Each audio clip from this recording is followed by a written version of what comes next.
ಈಗೇನ್ ಮಾಡ್ಬೇಕು ಪಂಡಿತ್ರೆ? ಹೊರಗೆ ಹಾಕ್ತೀನಿ.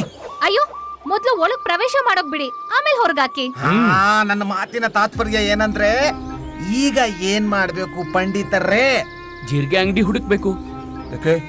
ಹೇ, ಅನ್ನಿಸ್ತಿದೆ ನೀವು ಮರ್ತಿದ್ದೀರಾ. ಅಮೂಲ್ಯವಾದ ಮುತ್ತಂತೆ ಒಂಟೆಯ ಬಾಯಲ್ಲಿ ಜೀರಿಗೆ. ಒಗಟು ಸ್ಮರಣೆ ಇದೆ ಪಂಡಿತ್ರೆ, ಆದ್ರೆ ಜೀರಿಗೆ ಯಾಕೆ? ನಾವು ಒಂಟೆ ಹೊಡ್ಕೋಣ. ಒಂಟೆ ವಿಶಾಲವಾಗಿರುತ್ತೆ, ದೊಡ್ಡದಾಗಿರುತ್ತೆ, ಸರಳವಾಗಿ ಸಿಗುತ್ತೆ. ಆನಂತರ ಅದ್ರ ಹೊಟ್ಟೆ ಬಗ್ದು ಅದರಿಂದ ಜೀರಿಗೆ ತೆಗೆಯೋಣ.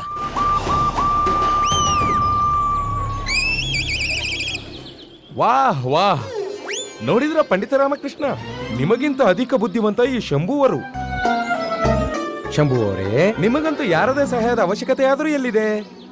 ನಾವು ವಿಜಯನಗರದ ಕಡೆ ಪ್ರಸ್ಥಾನಿಸುವುದೇ?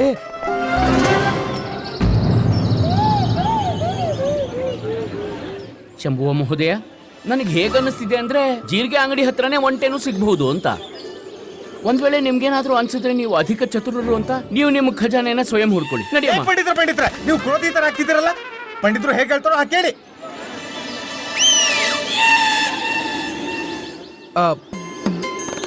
ಶಂಭು ಅವರೇ, ನಿಮ್ಮ ಜೊತೆಯಂತೂ ಇಷ್ಟೊಂದು ಜನರಿದ್ದಾರೆ. ಜೀರಿಗೆ ಏನು, ರತ್ನವನ್ನೇ ಹುಡುಕಬಹುದು. ಈಗ ನಮ್ಮ ಸಹಾಯದ ಅವಶ್ಯಕತೆ ಅಂತೂ ಇಲ್ಲವೇ ಇಲ್ಲ. ನಾವು ವಿಜಯನಗರದ ಕಡೆ ಪ್ರಸ್ಥಾನಿಸುವುದೇ? ಹೊರಗಾಗ್ತೀನಿ. ಬಾಯಿ ತೆರೆದ ಸಾಕು ಹೊರಗೆ ಹಾಕ್ತೀನಿ ಅಂತಾನೆ. ಹೊರಗೆ ಸುಮ್ನಿರಿ ಗುರುಜಿ, ಸುಮ್ನಿರಿ. ಮತ್ತೆ ಮತ್ತೆ ಪ್ರಸ್ಥಾನಿಸೋ ಮಾತಾಡ್ಬೇಡಿ. ಇಲ್ದಿದ್ರೆ ಈ ಶಂಭುವ ಮಹೋದಯ ನಿಮ್ನ ಸ್ವರ್ಗಕ್ಕೆ ಪ್ರಸ್ಥಾನಿಸ್ಬಿಡ್ತಾನೆ. ಸ್ವರ್ಗ ಅಲ್ಲ, ನರ್ಕ. ನರ್ಕ ಕಳಿಸ್ತಾನೆ. ಹಾ, ಇಲ್ಲಿ ಬಾ. ಸರಿಯಾಗಿ ಹೇಳ್ದೆ ಅಲ್ವಾ ಗುರುಜಿ? ಆದ್ರೆ ನಾವಿಲ್ಲಿ ಮಾಡೋದಾದ್ರೂ ಏನ್ ಮಾಡೋದು? ನೀವು ಮಹಿಳೆಯರು, ನೀವು ಪುರುಷರು, ನೀವು ಮಹಿಳೆಯರು ಈ ದ್ವೀಪದಲ್ಲಿ ಭ್ರಮಣ ಮಾಡ್ತೀರಿ. ಒಡೆಯ, ಉಪ್ಪಿಟ್ಟು ಬಿಸಿ ಇದೆ. ಒಂದ್ ವೇಳೆ ಇವರೆಲ್ಲಾದ್ರೂ ಓಡೋಗ್ಬಿಟ್ರೆ? ಓಡೋಗ್ಲಿ ಬಿಡು.